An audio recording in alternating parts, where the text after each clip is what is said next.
सर्वांना नमस्कार। मी राकेश गिडे, तहसीलदार केज।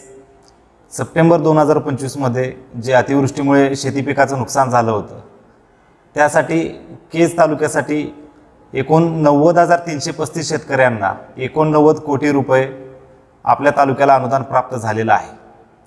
त्याच्या गावनिहाय याद्या आपण पोर्टलवरती अपलोड केलेल्या आहेत। तसेच ज्या याद्या अपलोड केलेल्या आहेत त्याची एक कॉपी संबंधित ग्रामपंचायत व गावातील ग्रुप्सवरती आम्ही शेअर केलेली आहे। सर्वांना माझी विनंती आहे की त्यांनी त्या यादीमध्ये आपलं शेती पिकाचं नुकसान झालं असेल तर त्यामध्ये आपलं नाव आहे का तपासावं। जर नाव नसेल तर गावातील तलाठी, ग्रामसेवक व कृषी सहाय्यक यांच्याशी संपर्क साधावा। त्यांच्याकडे बँक डिटेल्स, संबंधित शेतजमिनीचे 7/12 व आधार क्रमांक याची त्यांना माहिती द्यावी व त्यांना अपलोड करण्यासाठी सांगावे। ज्यांनी फार्मर आय डी काढला असेल त्यांना ई-KYC करण्याची कोणतीही आवश्यकता नाही।